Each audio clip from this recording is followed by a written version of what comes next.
Good morning, guys. How's everyone doing?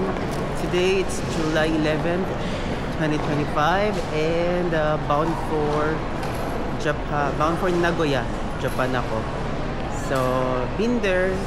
I think that was last year, and gusto ko lang siya balikan kasi gusto ko lang mamasyal ulit sa lugar at mga may ibang place kasi na hindi ko pinuntahan before. And also, of course, na-miss ko yung mga food nila. And 3 weeks ago, nasa Osaka ako, and if you guys are interested na makita yung mga tourist spots ng Osaka, meron ako 2 videos uploaded, but the recent one just was it was uploaded last 2 weeks ago, so you can watch it, pwede yung panoorin. And yeah, for kung mga other places sa Japan, pwede rin yung panoorin kasi galitin ako. So it's going to be like 7 times ko pupunta ng Japan, and this time sa Nagoya naman. So yeah, let's go explore natin yung lugar nila doon. Tapos lang ako sa immigration, and going ako sa boarding area. Bit early ako ngayon, like meron pa ako mga 2 hours, and I kinda like it na always early para sa ganun relax na ako sa loob. Alright guys, we have just arrived dito sa Chubu International Airport ng Nagoya. Mga 4 hours yung biyahe, and it's really good weather ngayon dito, 29 Celsius, so it's summer, kaya very nice. You know, kapag summer, rain or shine lang yan, kaya I would take it really kahit super init pa, kasi you know na kapag umulan, mahirap yung itinerary, kaya I really like na sunshine. So right now, proceed ako sa immigration, tapos kumuha ng baggage, and then proceed na ako sa hotel. And then after that, around, malapit na kasi mga pasyalan doon, ano ako, kakain ako pero mag-check-in muna ako. So ayan. Alright guys, nakapag-check-in na ako, and dinap ko lang yung mga gamit ko, and nagugutom na ako actually, kaya naghanap ko ng restaurant. So right now, pupunta ako ng Nagoya Tower. Ang name pala ng hotel ko is Nagoya Sakai Green Hotel, and it's really nice kasi ang lapit lang, within walking distance lang talaga. Like itong Nagoya Tower, mga 3 minutes walking lang, and then yung harap ng Nagoya Tower kasi Odori Park na yan, so around maraming mga restaurant, tapos may mga stores, so it's really ideal guys.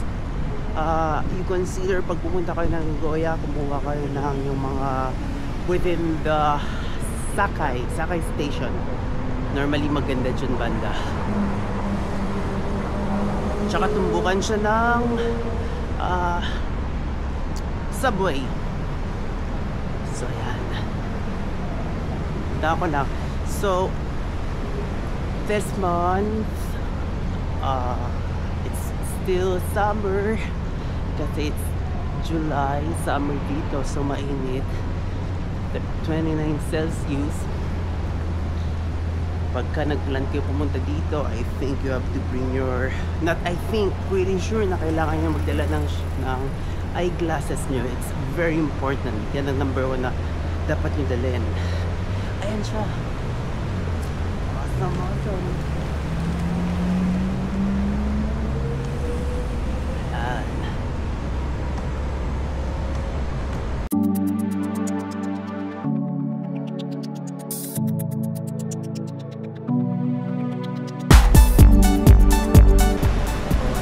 Guys, yan yung tower,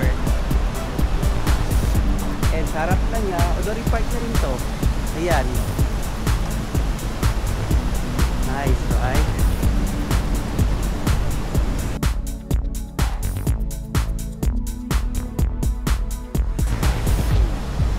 Ayun siya, sabi ko sa inyo guys, na mga brand ng mga items kung gusto nyo mag-purchase. Ayan. And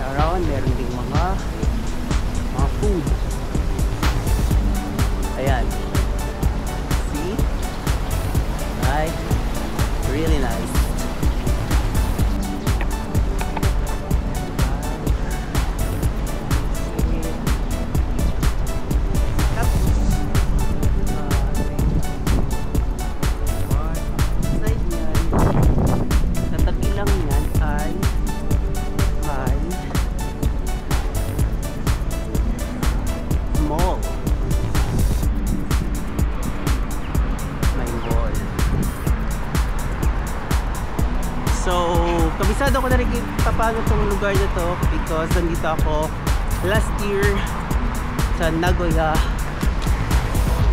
And actually, kapag nasa sentro kayo, banda, very nice kasi accessible lang yung mga tourist spots na pupuntahan nyo, especially kapag malapit kayo sa mga subway.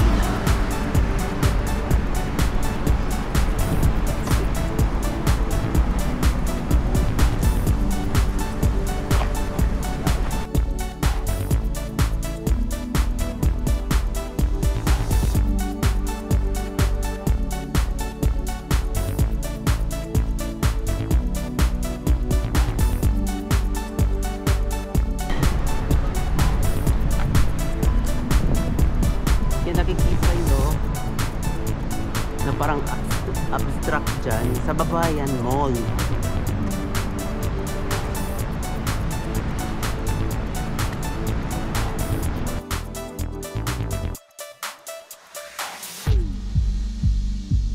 Mall na to.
Time na mapunta natin yung tower, night high.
Good day guys, another morning tayo, another day tayo dito sa Nagoya.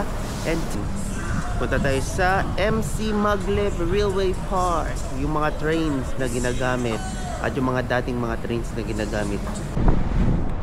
Ayan guys, kakarating ko lang. And ito yun siya.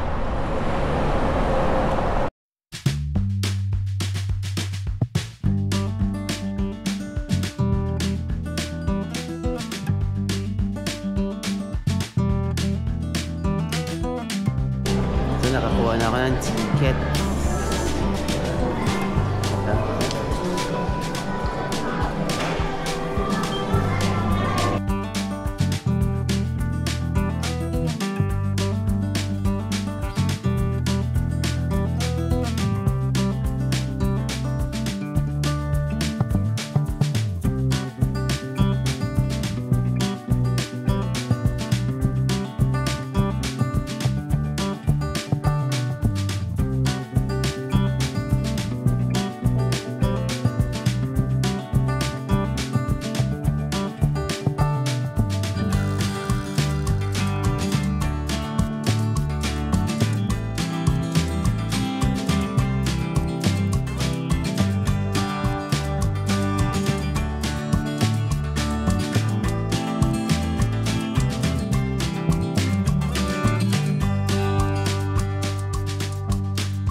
Hey guys, this time naman pupunta ako ng Nagoya Castle. At malapit lang siya. Right, kung pupunta kayo ng Nagoya Castle, ito yung station na dapat nyo tama na malapit na station. Nagoya-do. And Sakay Station, pwede rin from Sakay Station, lalakad pa kayo kung doon kayo nakapag-book. Like me, Sakay Station ako. Although maraming pasyalan din doon, pero ang malapit na station sa Castle ay ito. Nilakad ko lang siya ng mga 15 minutes, okay lang. Ayan yung station. Ito yung okay. Since mamasyal-masyal tayo, might as well consider na maglakad lang din kaysa magsakay-sakay pa para maikot yung lugar. And dito may maraming mga restaurant. Ayun yung castle, entrance ng castle.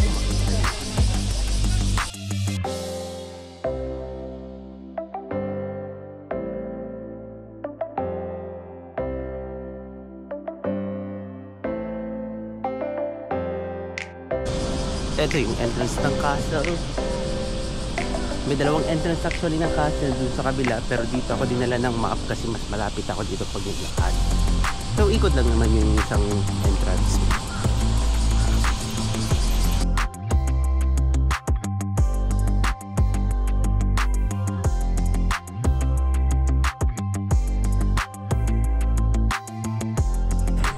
Alright guys, nakakuha na ako ng ticket. Look at this. And ano lang, 500 yen lang siya.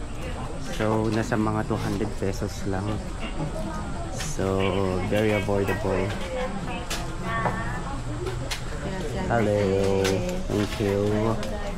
Pasok tayo. Malawak ito, guys. I've been here. That was last year, as I mentioned.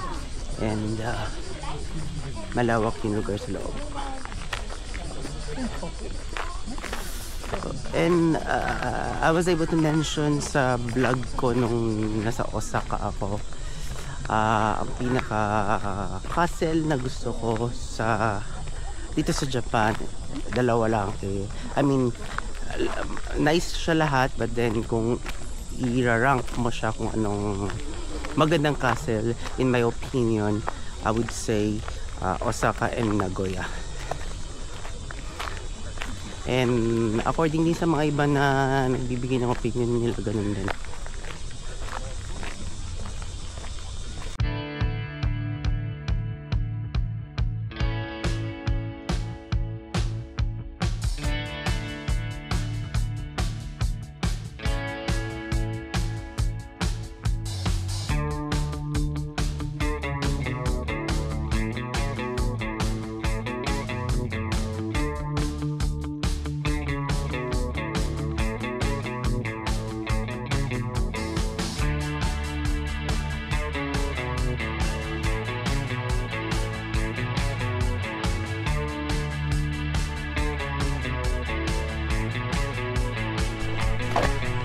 Now,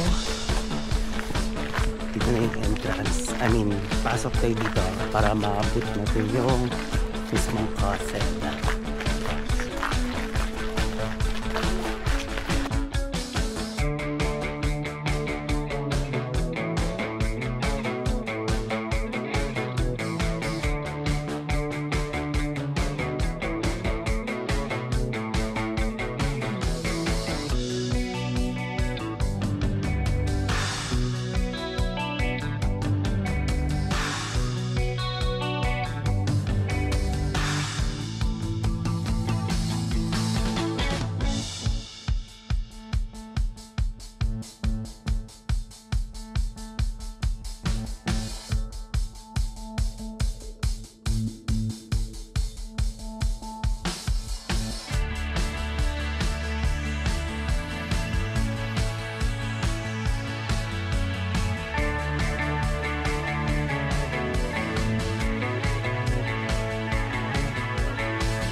Guys, nakakuha na ako ng ticket. Ayan, 1,000 yen lang. Mura lang siya. And I think ako na dito, daw last year, nandito ako pero hindi ko ito napuntahan. So it's going to be my first time dito sa Toyota Museum. Show the ticket. Hello. Okay? I think.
Alright, kabababa ko lang sa subway station. Ngayon naman pupunta ako sa Mejo Park. Tabi lang to ng Arena, IG Arena. Uy, daming tao ngayon. Baka may program.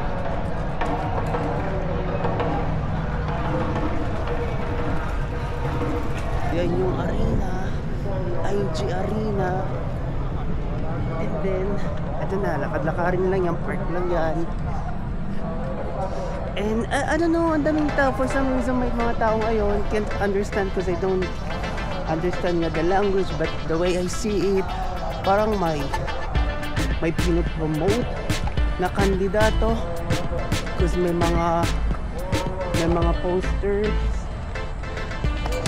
mga image. But anyway, stay dito.